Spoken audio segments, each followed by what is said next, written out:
நல்லது பண்றதுக்கு அரசியலுக்கு வாங்கடா, கொள்ளை அடிக்கிறது கொலை பண்றதுக்கு மாடா அரசியலுக்கு.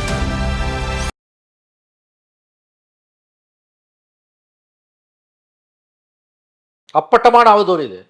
கருணாநிதியை கடைசி காலத்தில் ஸ்டாலின் சிறை வைத்திருந்தார் என்பது அப்பட்டமான அவதூறு. நான் சொல்றது அவதூறு. எந்த ஆதாரமும் உங்களுக்கு கிடையாது.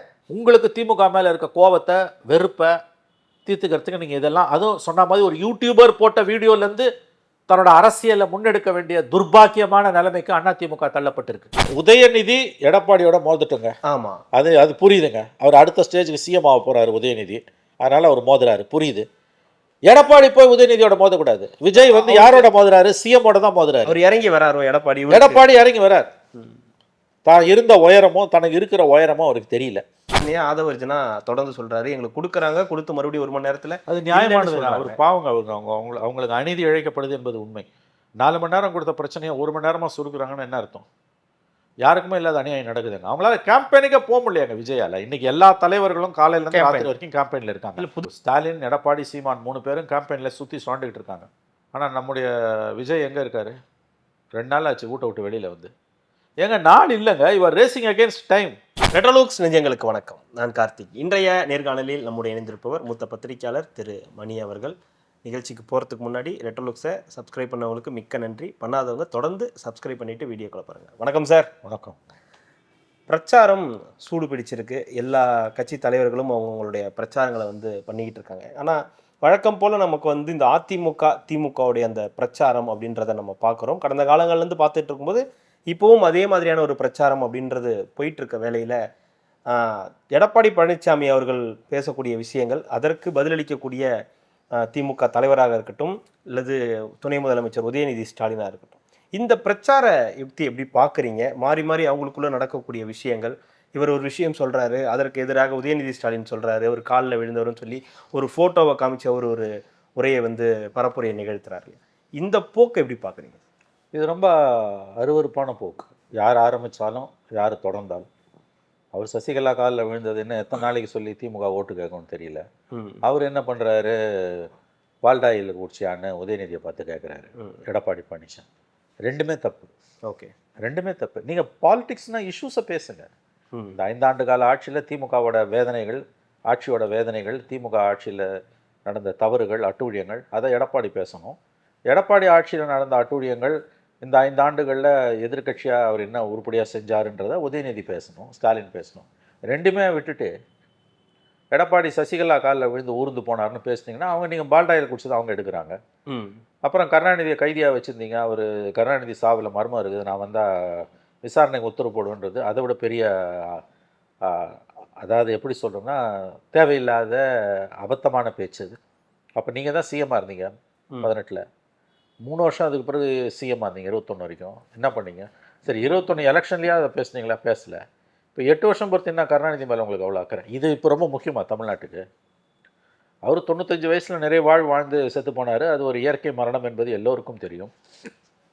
எதுக்கு இந்த பேச்சு 2 பேரும் பேசுகிறாங்க? மக்கள் முட்டாளாக்குறாங்க 2 தரப்பும். இல்லை, இந்த சிறை வைத்திருந்தார், அவரை வந்து யாரையும் பார்க்க விடலை, இந்த மாதிரியான விஷயங்கள் கையில் எடுக்கிறதுனால என்ன லாபம்? அதாவது வந்து பர்சனலைஸ்ட் அட்டாக் ப்ரொவோக் பண்ணுறாரு, உசுப்புறாரு, ஸ்டாலினை உசுப்புறாரு. இதை நான் சொல்லலை, ராசா அந்த வீடியோ வந்துச்சு, அதில் தான். ஏங்க ஒரு வீடியோ, இது முதல்ல இந்த கல்ச்சரே ரொம்ப தப்புங்க. எங்கேயோ எவனோ எதையோ பேசினாலும் அதுக்கு எந்த ஆத்தென்டிசிட்டியும் கிடையாது. இப்படி தான் வந்து பிடிஆர் வந்து 30,000 கோடி இவர் வந்து மருமகனும் சபரீசனும் உதயநிதியும் கொள்ளடிச்சிட்டாங்கன்னு பேசினாருன்னு ஒரு வீடியோ. அந்த வீடியோவோட ஆத்தென்டிசிட்டி நமக்கு தெரியாது, ஆடியோவோட ஆத்தென்டிசிட்டி நமக்கு தெரியாது. கடைசியில் அது அவர் பதவி பறிப்பிலே போய் முடிஞ்சுது.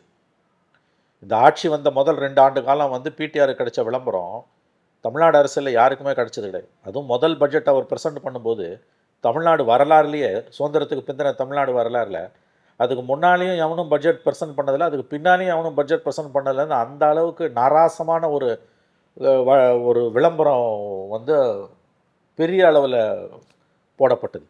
அதுலேயும் ஒரு வெள்ளை அறிக்கைன்னு ஒன்று விட்டார் எடப்பாடி பீரியடில், ஃபைனான்ஸ் எப்படி இருந்ததுன்னு. அப்புறம் இவர் முதல் பட்ஜெட் போகும்போது ஆஹா ஓஹோ, தமிழ்நாட்டிலேயே பட்ஜெட்டுன்ற கான்செப்டே பிடிஆர் பிறந்து வந்த பிறகு தான் இருந்தது. அதுக்கு முன்னாலேயே இல்லை, அதுக்கு பிறகு இல்லைன்ற மாதிரியான ஒரு காரி உமிழ வேண்டிய ஒரு அரசியல், ஒரு விளம்பர யுகம் நடந்தது. 3 பட்ஜெட்டை போட்டார். திடீர்னு ஒரு நாள் காணாமல் போனார். ஒரு ஆடியோ வந்தது. அந்த ஆடியோ யார் வெளியிட்டா என்னன்னு தெரியும். அபத்தமானது அது என்னை பொறுத்த வரைக்கும். யாரை பற்றி வேணால் யார் வேணால் வந்து அந்த மாதிரி போடலாம். அது இன்றைக்கி இருக்க வேர்ல்டில் வந்து ஆர்டிஃபிஷியல் இன்டெலிஜென்ஸில் அது யாரை பற்றி வேணால் யார் வேணால் போடலாம். அல்லது அவங்களே கூட பேசியிருக்கலாம். அதுக்கு முன்னாலேயும் பின்னாலேயும் என்ன இருக்குன்னு தெரியாமல் திருட்டுத்தனமாக வெட்டி ஓட்டுறது கேவலமான புத்தி இது. அதுதான் ஆராசா வீடியோ. ஆராசா எப்போ பேசினார், எப்போ எதுக்கு பேசினார், அதுக்கு முன்னாலேயும் பின்னாலேயும் என்ன, இதெல்லாம் வந்து ரொம்ப என்னை பொறுத்த வரைக்கும் இந்த ஆடியோவை திருடி வெளியிடுறது, அதை தூக்கி மீடியாவில் போடுறதெல்லாம் ரொம்ப கேவலமான அரசியல். யார் பண்ணாலும் நீ மக்கள் பிரச்சனையை பற்றி பேசு, அதோட ஆத்தென்டிசிட்டி என்ன, அது எந்த கண்டெக்ஸ்டில் பேசுனாங்க, இது எதுவுமே தெரியாமல் நீ பண்ணினா அது முதல்ல நல்லது இல்லை, நேர்மையானதும் இல்லை. குறைஞ்சபட்ச நேர்மை இல்லாமல் ஒருத்தனை முதுகில் குத்துறது, நேருக்கு நேரம் மோதாமல் முதுகில் குத்துறது, யாரை பற்றி யார் பண்ணாலும் அது கோழைத்தனமானது. இது கிடையாது அரசியல். இதுக்கு ஒன்றும் பெரிய ரியாக்ஷன் இருக்கா? இதை வச்சுலாம் ஒருத்தன் ஓட்டு போடுறது போடாமல் இருக்கிறது கிடையாது. அதனால் எந்த யூஸும் கிடையாது. 0 use. I will tell you. திமுக ஓட்டு போடணும்னு நினைக்கிறவன் இதெல்லாம் கேட்டு ஓட்டு போடாமல் இருக்க மாட்டான். திமுக ஓட்டு போட வேணாம், திமுக ஒழிஞ்சா போகுதுன்னு நினைக்கிறவன் இதை கேட்காட்டியும் ஓட்டு போட மாட்டான். வேணும்னா திமுகவை பிடிக்காதவன் இதை கேட்டு சொரிஞ்சிக்கலாம் அரிப்பேன். இன்னொரு விஷயம், அதில் சொல்லப்பட்டது எல்லாம் தாண்டி வரேன் நான். ஏற்கனவே 10 வருஷத்துக்கு முன்னால் வந்தது. இது 10 வருஷத்துக்கு முந்தின வீடியோ. இது புதுசு ஒன்றும் கிடையாது. இதில் சொல்லப்படுற விஷயங்கள் எல்லாம் ஏற்கனவே பேசப்பட்ட விஷயங்கள். ரொம்ப அடிப்படையான ஒரு விஷயத்தை புரிஞ்சுக்காமல் இன்றைக்கி பலரும் பேசிக்கிட்டு இருக்காங்க.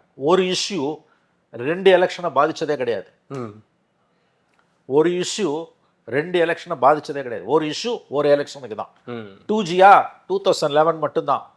அதுக்கப்புறம் அதுக்கு வேல்யூ 2016 0 வேல்யூ. 89 சீட்டு திமுக எப்படி ஜெயிக்கும்? 2021 எப்படி ஆட்சியை பிடிக்கும்? நீ 2G கொண்டு வந்து இப்போ வச்சின்னா சைபர். ஒரு இஷ்யூ 2 எலெக்ஷனை பாதித்ததே கிடையாது. தயவு செஞ்சு இதை புரிஞ்சுக்கோங்க. அந்த காலத்தில் டெக்னாலஜி இல்லை, நீங்கள் வந்து பேசுனதையே பேசிகிட்டு இருந்தீங்க, எழுதுனதையே எழுதிட்டு இருந்தீங்க. இன்றைக்கி அப்படி இல்லை, டெக்னாலஜி வந்துடுச்சு. அதனால் வந்து ரொம்ப சுவையாக அதை கொண்டு வந்து சேர்க்குறீங்க. யாரோ யாருக்கிட்டையோ பேசுனாங்கன்னு, எந்த கண்டெக்ஸ்டில் பேசுனாங்க, என்ன இது என்ன அரசியல்? கீழ்த்தரமான அரசியல். இல்லை, ஆடியோவை திருடி போடுறது, வீடியோவை திருடி போடுறது. அதை ஒரு யூடியூபர் ரிலீஸ் பண்ணுறாரு, அதை எடுத்து வந்து ஒரு தலைவர் பேசுகிறாரு. அதை தான் நான் சொல்கிறேன். ஒரு யூடியூபர் ரிலீஸ் பண்ணிட்டு போகிறாருன்னா ஒரு யூடியூபருக்கும் அவரோட வாசகர்களுக்கும் அவருடைய சப்ஸ்கிரைபர்களுக்கும் இடையே உள்ள விஷயம். அந்த யூடியூபரே கூட வந்து இதோட ஆத்தென்டிசிட்டி என்ன, இதை வெளியிடுறதால உங்களுக்கு என்ன லாபம்னு அவர்களும் யோசிக்க வேண்டும். அந்த யூடியூபர்களை பற்றி நம்ம பேச முடியாது, ஏன்னா அவங்களுக்கும் நமக்கு எந்த சம்மந்தமும் கிடையாது. ஆனால் அந்த யூடியூபர் பேசுனதை வச்சு எடப்பாடி பேசுகிறாருன்னா அது அருவருப்பானது உங்களுக்கு. அப்போ உங்கள் வறட்சி, உங்கள் அரசியல் வறட்சி, இந்த 5 வருஷத்தில் திமுக கவர்மெண்ட்டில் நடந்த அட்டூழியங்களை பேசுறதுக்கு நிறைய இருக்குது. நீ அதை பற்றி மட்டுமே இல்லை, அவர் அதை பேசினாலும் அதை தாண்டி இதை பேசும்போது ஒரு கவனம் வந்து கிளுகிழுப்பு வருது. அரசியல் இல்லை, அதுதான் அது கவனம் இல்லை, கிளுகிழுப்புக்கும் கவனத்துக்கும் வித்தியாசம் இருக்குது. Attention seeking. இதுவா பிரச்சனை? இன்னைக்கு கருணாநிதி செத்து 8 வருஷம் ஆகுது. அவரை சிறை வச்சிருந்தா உனக்கு என்ன ஆதாரம் இருக்குது? ஆதாரம் எல்லாம் பேசினா இது அவதூறு, அப்பட்டமான அவதூறு. இது கருணாநிதியை கடைசி காலத்தில் ஸ்டாலின் சிறை வைத்திருந்தார் என்பது அப்பட்டமான அவதூறு. நான் சொல்கிறேன், அது அவதூறு. எந்த ஆதாரமும் உங்களுக்கு கிடையாது. உங்களுக்கு திமுக மேலே இருக்க கோபத்தை, வெறுப்பை தீர்த்துக்கிறதுக்கு நீங்கள் இதெல்லாம், அதுவும் சொன்ன மாதிரி ஒரு யூடியூபர் போட்ட வீடியோலேருந்து தன்னோட அரசியலை முன்னெடுக்க வேண்டிய துர்பாக்கியமான நிலைமைக்கு அதிமுக தள்ளப்பட்டிருக்கு. இது மக்கள் மத்தியில் எடுப்படாது. இந்த ஆடியோஸ்லாம் மக்கள் மத்தியில் 100% எடுப்படாது. மக்கள் மனங்களை அறியாதவர்கள் இவர்கள். நான் திரும்பவும் சொல்கிறேன், ஒரு இஷ்யூ 2 எலெக்ஷனில் பாதித்ததே கிடையாது தமிழ்நாட்டில். ஒரு இஷ்யூனா ஒரு எலெக்ஷன் தான். இதுக்கு எவ்வளோ உதாரணங்களை சொல்ல முடியும். உங்களுக்கு எனக்கும் தெரிஞ்ச உதாரணம் 2G. 11 பத்தி எரிஞ்சுது, 16 சைபர், 21 இல்லவே இல்லை. இப்போ நீ 26 கொண்டு வராது. அதுக்கு நடுப்புற 2 எலெக்ஷன் ஓடி இருக்கு. 16, 21 முடிஞ்சிருக்கு. அப்பயே முடியாது, இப்போ முடிய போதா? இன்னொன்று ஞாபகம் வச்சுக்கோ, அந்த வழக்கில் அவர்கள் விடுதலை செய்யப்பட்டிருக்கிறார்கள். உனக்கு அந்த நேர்மையாவது இருக்கணும். சட்டப்படி தான் வாழணும், இஷ்டப்படி வாழ முடியாது. 2G வழக்கில் கனிமொழி, ஆராசா உள்ளிட்டவர்கள் அத்தனை பேரும் விடுதலை செய்யப்பட்டிருக்கிறார்கள். விடுதலையை எதிர்த்து சிபிஐ போட்ட முறையீடு டெல்லி உயர்நீதிமன்றத்தில் 8 ஆண்டுகளாக மேல்முறையீடு நிலுவையில், 9 ஆண்டுகளாக நிலுவையில் இருக்கிறது. இப்பொழுது அவர்கள் நிரபராதிகள். இந்த நிமிடம் அவர்கள் நிரபராதிகள். அப்போ அவங்க மேலே நீ எப்படி சேர்த்த வாரி அடிக்க முடியும்? அதாவது நீ ஒன்று சட்டத்துக்கு கட்டுப்படணும், இல்லை தர்மத்துக்கு கட்டுப்படணும். எதுவுமே இல்லாமல் ஒரு ஆடியோவை கொண்டு வந்து வச்சுட்டு, இது என்னங்க இது அரசியல்? இது இந்த மாதிரி யாரை பற்றி வேணால் யார் வேணால் அவதூறை கலப்பலாம். இது அரசியல். இதை யூடியூபர்ஸ் பண்ணிட்டு போகிறாங்கன்னா அது வேறங்க. அவங்க உலகம் தனிங்க. அவங்க எதை வேணால் பண்ணிட்டு போட்டோம், அவங்களுக்கும் நமக்கு சம்மந்தம் இல்லை. மக்கள் முடிவு பண்ணிட்டோம். அது குறித்து நான் எந்த கருத்தும் சொல்ல விரும்பலை. ஒரு எதிர்க்கட்சி தலைவர், முன்னாள் முதலமைச்சர், தேர்தலில் வெற்றி பெற்றால் இந்த முறை முதலமைச்சராகக்கூடிய வாய்ப்பு உள்ளவர், அவர் ஏன் இதிலேருந்து எடுக்கிறார்? அப்போ இதுக்கான பதில் வந்து தனிப்பட்ட தாக்குதலாக வரும். அதான் நடக்குது இப்போ. இல்லை அதுதான், அதுக்கு ஈக்குவலாக நாங்களும் செயல்படுவோம்னு சொல்லி உதயநிதி ஸ்டாலின் அவர்கள் அந்த பழைய படம், அந்த சசிகலா அவர்கள் காலில் விழுற படத்தை அதுதாங்க இது வாங்க அரசியல். இல்லை இது ஒரு ப்ரொவோக்காவே, இது ப்ரோவோக்கு தான். ரெண்டு பேருக்குள்ள ஒரு அப்போங்க மக்களை வந்து இது ரெண்டுமே எடுப்படாது. காலில் விடுற வீடியோ இன்னைக்கு போட்டாலும் உதயநிதி போட்டாலும் இப்போ எடுப்படாது. எல்லாம் பார்த்துட்டான் 9 வருஷமா இல்லையா 10 வருஷமா இல்லை பார்த்துட்டான். புதுசாக என்னத்த உதயநிதி சொல்லிட்டு போறாரு. பால்டாயில பற்றி பேசினா உதயநிதிக்கு எதிராக எப்படி எடுபடாதோ, உதயநிதி எடப்பாடி உதயநிதிக்கு எதிராக பழைய விஷயங்களை பேசினா எப்படி எடுபடாதோ, அதே மாதிரி எடப்பாடிக்கு எதிராக பழைய விஷயங்களை பேசினாலும் எடுபடாது. ரெண்டு பேரும் வந்து ஒருத்தர் ஏமாத்திக்கிறாங்க. ஆனா இந்த இடத்துல அவர் ஸ்டாலின் அவர்களுக்கும் எடப்பாடி அவர்களுக்கும் தானே அந்த பிரச்சனை இருக்கணும், ஒரு ஃபைட் இருக்கணும். அதை தாண்டி ஒரு உதயநிதி அவர்கள் பக்கம் போகும்போது அவர் போயிருக்க கூடாது. தன் நிலை பிறழ்ந்து போகிறார். தன் உயரம் எடப்பாடிக்கு ஸ்டாலினோடு தான், உதயநிதியோடு இல்லை என்று புரியணும். விஜய் ஸ்டாலினோட தான் மோதுறாரு. ஆமா, உதயநிதியோட மோதல. எடப்பாடி ஏன் போய் விஜய் உதயநிதியோட மோதுறாரு? இல்ல உதயநிதியே வேற யாரு கூடயும் இது பண்றது. உதயநிதி எடப்பாடியோட மோதட்டுங்க. ஆமா, அது புரியுதுங்க. அவர் அடுத்த ஸ்டேஜுக்கு சிஎம் ஆக போறாரு உதயநிதி, அதனால அவர் மோதுறாரு, புரியுது. எடப்பாடி போய் உதயநிதியோட மோதக்கூடாது. விஜய் வந்து யாரோட மோதுறாரு? சிஎம்மோட தான் மோதுறாரு. அவர் இறங்கி வராரு. எடப்பாடி இறங்கி வரார். தான் இருந்த உயரமோ தனக்கு இருக்கிற உயரமோ அவருக்கு தெரியல. இல்ல அது அவங்களுக்கு மற்றவங்களை வச்சு தான் பதில் கொடுக்கணும். உதயநிதி அவர்களுக்கு மற்றவங்களை வச்சு எக்ஸாக்ட்லி. அவர் பதில் கொடுக்கக்கூடாது. அவர் கட்சியில் கீழே இருக்காங்கல்ல, செல்லூர் ராஜு, திண்டுக்கல் சீனிவாசன், ஜெயக்குமார், இவங்கள வச்சு பதில் கொடு. நீங்கள் பதில் கொடுக்கக்கூடாது. அவரே இறங்கி பதில் கொடுக்குறாரு. மொத்தத்தில் இது அசிங்கமான விளையாட்டு, அருவருப்பான விளையாட்டு. எல்லாரும் பண்ணுறதையும் சேர்த்து தான் நான் சொல்கிறேன். நீங்கள் மக்களை பற்றி கவலைப்பட்டீங்கன்னா இந்த இந்த இந்த இந்த விளையாட்டுக்குள்ளே போக மாட்டீங்க. மக்கள் நலன் சார்ந்த அரசியலை கையில் எடுத்திங்கன்னா இது போக மாட்டீங்க. முதல்ல தனிநபர் சார்ந்த அரசியல் கேவலமானதுங்க. தனிநபரை சுற்றி சுழலக்கூடிய அரசியல் கேவலத்துலேயும் கேவலமானது. அதை தான் செஞ்சுட்டு இருக்காங்க.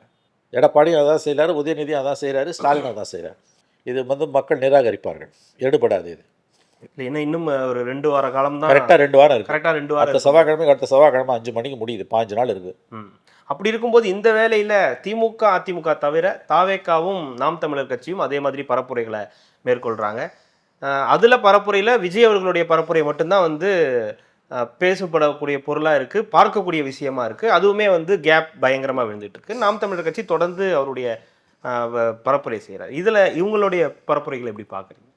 இதில் இது இருக்குங்க. விஜய்க்கு பெக்யூலரான ப்ராப்ளம். மற்ற தலைவர்களுக்கு பேசுகிறத மாற்றி பேச வேண்டிய நிர்பந்தம் இருக்குது. ஸ்பீச் ரைட்டர்ஸ் சொல்லுவாங்க, வேணாம் இதை பேசாதீங்க, மக்கள் மத்தியில் இதை எடுப்படல, இல்லை இதை பேசுங்க, தனி மனித தாக்குதல் ஓரளவு வேணும், அப்போ தான் அது வந்து கலர்ஃபுல்லாக இருக்கும் கேம்பெயின் அப்படின்னு 2 விதமாகவும் ஊசுப்புவாங்க. அவங்க வந்து அடுத்து என்ன பேசணுன்றதில் கவனம் செலுத்துகிறாங்க எடப்பாடியும் ஸ்டாலினும். சீமானை பொறுத்தவரைக்கும் அது தனி உலகம். அவர் பாட்டு பேசிட்டு போயிட்டே இருப்பார், கேட்கலன்றதை பற்றி கவலை இல்லை. ஸோ இவங்க 3 பேருக்குமே என்ன பேசணுன்றதுல தான் அடுத்த கவனம் இருக்கும். 3 பேருக்கும் ஒரு எக்ஸ்பீரியன்ஸ் இருக்குது. ஆமாம். விஜயை பொறுத்த வரைக்கும் கவனம் பூரா போலீஸ் பர்மிஷன் கொடுக்குமா, கொடுத்தாலும் 4 மணி நேரத்தில் 1 மணி நேரமாக சுருக்குவானா, அந்த 1 மணி நேரம் கழிச்சாலும் நம்ம போகும்போது எவனாவது வண்டி முன்னால் வந்து விழுவானா, எவன் டிரான்ஸ்ஃபார்மர் மேலே ஏற போகிறான், இந்த பிரச்சனை தான். இதுதான் பிரச்சனை. இது ரொம்ப முக்கியமான பிரச்சனை நாட்டுக்கு. உண்மையான பிரச்சனைலேருந்து கவனத்தை திசை திருப்புற பிரச்சனை. இல்லை அவங்களுடைய பரப்புரைக்கு அனுமதி கொடுக்கலன்ற ஒரு பிரச்சனையை ஆதவர்ஜனா தொடர்ந்து சொல்கிறாரு. எங்களுக்கு கொடுக்குறாங்க, கொடுத்து மறுபடியும் 1 மணி நேரத்தில். அது நியாயமானது. அவர் பாவங்க, அவங்களுக்கு அநீதி இழைக்கப்படுது என்பது உண்மை. 4 மணி நேரம் கொடுத்த பிரச்சனையை 1 மணி நேரமாக சுருக்குறாங்கன்னு என்ன அர்த்தம்? யாருக்குமே இல்லாத அநியாயம் நடக்குதுங்க. அவங்களால கேம்பெயினுக்கே போக முடியாங்க விஜயால. இன்னைக்கு எல்லா தலைவர்களும் காலையிலேருந்து ராத்திரி வரைக்கும் கேம்பெயினில் இருக்காங்க. இல்லை புதுச்சேரியில் முடிச்சுட்டு வந்ததோடு சரி, 4ஆம் தேதி முடிச்சுட்டு வந்ததோடு சரி, விஜய் அவர்கள். அதைத்தான் சார் சொல்கிறேன். இன்றைக்கி ஸ்டாலின், எடப்பாடி, சீமான் 3 பேரும் கேம்பெயினில் சுற்றி சுரண்டுக்கிட்டு இருக்காங்க. ஆனால் நம்முடைய விஜய் எங்கே இருக்கார்? 2 நாள் ஆச்சு வீட்டை விட்டு வெளியில் வந்து. ஏங்க நாள் இல்லைங்க, இவர் ரேசிங் அகேன்ஸ்ட் டைம். இன்னும் 5 நாள் தான் இருக்குது. எல்லா தலைவர்களும் காலையிலேருந்து ராத்திரி வரைக்கும் சுரண்டுக்கிட்டு இருக்காங்க. நீங்கள் என்ன பண்ணுறதுன்னு தெரியாமல் தலையில் கையை வச்சுட்டு உட்காந்துன்னு இருக்கீங்க. தான் தொகுதியில் அவர் நடந்து போய் பிரச்சாரம் பண்ணலாங்க, அதுக்கு ஒன்றும் யார் அனுமதியும் தேவையில்லைங்க. ஒரு கேண்டிடேட்டாக அவர் நடந்து போகலாம். எங்கே பெரம்பூரில் போகலாம், திருச்சி கிழக்கில் தன்னோட தொகுதியில் ஒரு வேட்பாளராக கூட ஒரு 10 பேரை மட்டும் வச்சுட்டு அவர் நடந்தே போய் ஓட்டு கேட்கலாம், லவுட் ஸ்பீக்கர் கூட இல்லாமல். அதுக்கெல்லாம் எந்த அனுமதியுமே தேவையில்லை. அது கூட அவரால் செய்ய முடியல. ஒரு வீட்டை விட்டு வெளியில் வரமாட்டேன்றாரு. ஆகவே அவர் இப்படியே இருந்தார்னா, இந்த அணுகுமுறையில் இருந்தார்னு வச்சுக்கோங்களேன், அது என்ன ஆக போகுதுன்னு தெரியல. இது வெறும் ஆன்லைனில் மட்டுமே கேம்பெயின் பண்ணி ஜெயிக்க முடியுமான்லாம் எனக்கு தெரியல. அதுக்கெல்லாம் வாய்ப்பு ஐ டோன்ட் திங்க் ஸோ. அது எப்படி பண்ண முடியும்? நீங்கள் பர்சனல் டச் இல்லாமல் எப்படி? மக்களுக்கு அந்த எதிர்பார்ப்பு இருக்கும் இல்லையா? நேச்சுரலிங்க, நம்ம தொகுதிக்கு தலைவர் வரணும்னு அவங்க அதை எதிர்பார்ப்பான்ல, அந்த ஒவ்வொரு கேண்டிடேட்டும் எதிர்பார்ப்பான்ல. ஏன்னா அவர் ஒருத்தர் தான் முகம் அப்படின்னும் போது அவர் ஒருத்தர் தான் முகம்னும் போது இதில் மற்ற கட்சிகளுக்கு வந்து second rank third rank leaders இருப்பாங்க. ஆமாம், இங்கே ஒன்றுமே கிடையாது. One man army. எல்லாமே சர்வமும் ஒரு மனிதனை சுற்றி சுழலுகிறது, சகலமும் ஒரு மனிதனை சுற்றி சுழலுகிறது. எப்படி உங்களுக்கு அப்போ நீங்கள் எப்படி போய் கேம்பெயினுக்கு போவீங்க? எப்படி கேம்பெயின் போவீங்க? எப்படி அது எப்படி செட் ஆகும்? என்ன பண்ண போகிறீங்க? நாள் இல்லை, கரெக்டாக 15 நாள் தான் இருக்குது. ஒவ்வொரு நாளுக்கும் 48 மணி நேரத்துக்கு முன்னால் பிரச்சாரம். இப்போ பர்மிஷன் வாங்கணும். வாங்கின பிறகு அதில் சிக்கல், கோட்டை விட்டுறீங்க. அந்த நாள் வேறு இடத்துக்கும் போக முடியாது. ஆமாம், அப்படி தானே சென்னையில் மாட்டிக்கிச்சு.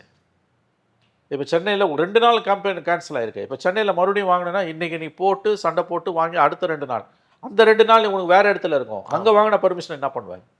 ஸோ ஒரு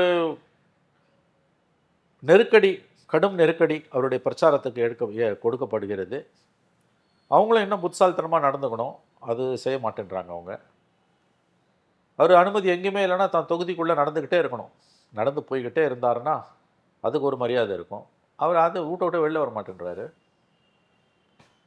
அவர் என்ன பண்ண போகிறாரு, அவரோட லீகல் டீம் என்ன பண்ண போகுது தெரியல நமக்கு. இன்னொரு பக்கம் கருத்து கணிப்புகள் வந்துட்டு இருக்கிறத நம்ம தொடர்ந்து பார்க்குறோம். ஒரு பக்கம் திமுகவுக்கு பெரும்பான்மை ஆதரவு உண்டு. 175லேருந்து 180 வரைக்கும் ஜெயிப்பாங்க. அதிமுகவுக்கு ஒரு 45லேருந்து 60, அல்லது தாவேகாவுக்கு ஒரு 6லேருந்து 12 அப்படின்னு. அப்புறம் சமீபத்தில் சாணக்கியாவும் தினமலரும் சேர்ந்து நடத்திய அந்த கருத்து கணிப்பில் 40% ஆதரவு என்டிஏவுக்கும், 37% ஆதரவு திமுகவுக்கும், 18% ஆதரவு தாவேகாவுக்கும், 5% ஆதரவு நாம் தமிழர் கட்சிக்கும்னு வருது. இந்த கருத்து கணிப்புகள் எப்படி பார்க்குறீங்க? ஏதாவது அதில் இத்தனை வருஷம் அனுபவத்தில் இப்போதைக்கு வர கருத்து கணிப்புல நம்ம ஏற்கிற மாதிரி இருக்குன்னு ஏற்கிற மாதிரி எதுவுமே இல்லை. எல்லாம் உள்நோக்கத்தோட வரக்கூடிய எல்லாமே அறிவு நேர்மை இல்லாதவர்களால் எடுக்கப்படுது. எல்லாமே அப்படிதான் அப்படிதான் இருக்குது. ஏன்னா இதில் அறிவு நேர்மையோட ப்ரொஃபஷனலாக எடுக்கிறவங்க ஒதுங்கிட்டாங்க.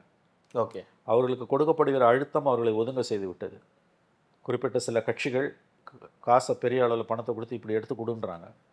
அவங்க வேணான்னு ஒதுங்கிட்டாங்க. அதாவது செஃபாலஜின்னு சொல்லக்கூடிய தேர்தல் விஞ்ஞானம் கணிப்பு என்பது ஒரு அருமையான சப்ஜெக்ட். அதை ரொம்ப நேர்மையாக இந்தியாவில் புரனாய் ராய் தான் அறிமுகப்படுத்தினார். 84 400 சீட் அடிக்கும்னாரு. கரெக்டாக ராஜீவ்காந்தி அடித்தார். அதை விட அற்புதமாக 195 சீட் 1989 அடிக்கும்னு சொன்னது கரெக்டாக அடிச்சு. பல தேர்தல்களை அவர் துல்லியமாக சொல்லியிருக்கார். சீட்டு முன்ன பின்ன போனாலும் டைரக்ஷன் எந்த பக்கத்தில் இருக்குன்றதை சொல்லிடுவார். அன்ஃபார்ச்சுனேட்லி இப்போ வந்து காசு கொடுத்து அதை மேனிப்புலேட் பண்ணுறது, குறிப்பாக மோடி கவர்மெண்ட்டு 3வது தடவை ஜெயிக்கும்போது நடந்த அட்டூழியங்கள்லாம் நமக்கு தெரியும்.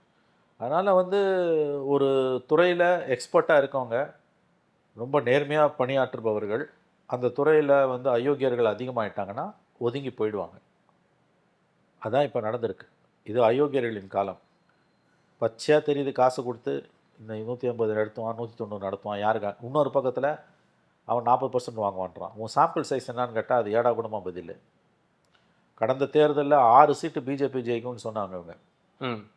இன்றைக்கி 40% அதிமுக வாங்கி ஜெயிக்கும்னு சொல்லக்கூடிய அந்த media houses, YouTube channels and media houses, கடந்த தேர்தலில் பிஜேபி 6 சீட் அடிக்கும். பிஜேபிக்காரனே அதை கட்டு சிரிச்சிருப்பான். தனியாக போய் பிஜேபி ஏடிஎம்கே இல்லாமல் 6 சீட் 24ல் சொல்கிறீங்க? 24ல். ஓகே. அந்த உத்தமர்கள் தான் இப்போ வந்து அதிமுக 40 சீட்டு ஜெயிக்கின்றான். அப்போ ரெண்டுமே போய் 40% அவங்க வாங்குவாங்க. 40% வாங்குவாங்கன்றான். உங்கள்கிட்ட என்னடா சாம்பிள் சைஸ் என்ன, மேட்ரிக்ஸ் என்ன? அது ஒரு விஞ்ஞானங்க. அது அதான் உள்நோக்கத்தோடு வரக்கூடியவர்கள் இவர்கள். அதுதான், அது உள்நோக்கன்றதை தாண்டி இது இப்படி தான் போகணுன்ற ஒரு எண்ணத்தில் செய்யக்கூடிய அயோக்கியத்தனம் அது. அதை ஒழுங்காக பண்ணக்கூடியவங்க இன்றைக்கும் இருக்காங்க. அவங்க எல்லாம் ஒதுங்கிட்டாங்க. ஏன்னா இவனுக்கு கொடுக்குற அழுத்தம் அந்த மாதிரி. கோடான கோடி ரூபாயை கொடுத்து, முதல்ல எப்படி சொல்கிறாங்கன்னா கோடான கோடி ரூபாயை கொடுத்து எடுன்றது. அவன் எடுத்து வரக்கூடிய முடிவு, எவன் காசு கொடுத்தானோ அவனுக்கு எதிராக வருதுன்னா ஐயோயோ வேணாம், இது நான் சொன்ன மாதிரி போடுன்றது. அவன் இந்த வேலையே வேணான்னு அவன் விட்டுட்டு போயிடுவான். இதுதான் சிக்கல். பணத்தை கொடுத்து எடுக்க சொல்கிறது. முடிவு இவங்களுக்கு விரும்பின மாதிரி வரலன்னா ஒன்று போடாதன்னு அமைக்கிறாங்க. சில பேர் அதை செய்கிறாங்க. கட்சிகள் இவங்களுக்கு எதிராக வந்தோன்னா ஆஃப் பண்ணிடுறான். இன்னொரு தரப்பு வந்து நீ மாற்றி போடுன்றது. மாற்றி போட்டால் அவன் மரியாதை போயிடும்ல. ஆமாம், அதை பற்றி கவலை இல்லை. மக்கள் மனங்களை திசை திருப்பறதுக்காக நடக்கிற அட்டூழியம் நடந்துகிட்ருக்கு. இந்த முறை தமிழக தேர்தல்களை கணிப்பது கடினம்னு தான் தோணுது. பட் என்னை பொறுத்த வரைக்கும் 4 கார்னர் ஃபைட்டில் அட்வான்டேஜ் டிஎம்கேன்னு தான் நான் உறுதியாக நம்புகிறேன். சீட்ஸ் எப்படி வேணால் போகலாம். Okay. But somehow they will scrap த்ரூன்னு தோணுது. மேபி நம்ம கணிப்பு பொய்யா கூட போகலாம். அது எலெக்ஷன் முடிஞ்ச பிறகு வரும். ஆனால் ஒரு கிரெடிபிளான ஒப்பீனியன் போல் ஒன்று கூட இது வரைக்கும் வரல. ஏன்னு கேட்டிங்கன்னா, இன்னைக்கு வருதுன்னா இன்றைக்கி சாயங்காலம் 5 மணிக்குள்ளே வரணும். ஏன்னா 7ஆம் தேதி ஃபர்ஸ்ட் ஃபேஸ் எலெக்ஷனுக்கு முன்னால் வந்துடணும். இல்லைன்னா 29ஆம் தேதி எக்ஸிட் போல் தான். எக்ஸிட் போல் இதை விட அட்டூழியம் நடக்கும். ஆனால் 4 நாளில் முடிவு வர பற்றி கவலையப்படாமல் மோடி 360 சீட் அடிப்பார் நடிச்சானுங்க. 303 240 ஆச்சு. பீகாரில் கூட பீகாரில் எவ்வளோ அட்டூழியம் நடந்தது. ஆகவே இது பணத்தை கொடுத்து வந்து மேனிப்புலேட் பண்ணுறது, பச்சையாக மேனிப்புலேட் பண்ணுறது. மக்கள் மனங்களை ஜெயிக்கிறான் போது ஜெயிக்க போகிறவனுக்கு ஓட்டு போடணும்னு நினைப்பானுங்க. ஆக்சுவலாக அது ஒரு சயின்ஸுங்க. அது யூஎஸ்லலாம் வந்து உங்களுக்கு யூஎஸில் யூரோப்லலாம் தேர்தல் நடந்துக்கிட்டே இருக்கும்போது ஒப்பீனியன் போல் வரும். நேர்மையாக எடுக்கிறவன் இருக்கான். அவங்களுக்கு நீ காசு கொடுத்து எடுக்க சொல்கிற முடிவு உனக்கு சாதகமாக நீ விரும்பின மாதிரி இல்லைன்னா அதை மாற்றுன்றது எவ்வளோ அயோக்கியத்தனம். அப்படி தான் நடந்து போச்சு. இப்போ கண்டிப்பாக சார், அடுத்தடுத்த நிகழ்வுகளில் தொடர்ந்து பேசலாம். மிக்க மகிழ்ச்சி. நன்றி. நன்றி சார். மக்களுக்கு நல்லது பண்றதுக்கு அரசியலுக்கு வாங்கடா, கொள்ளை அடிக்கிறது கொலை பண்றதுக்கு அரசியலுக்கு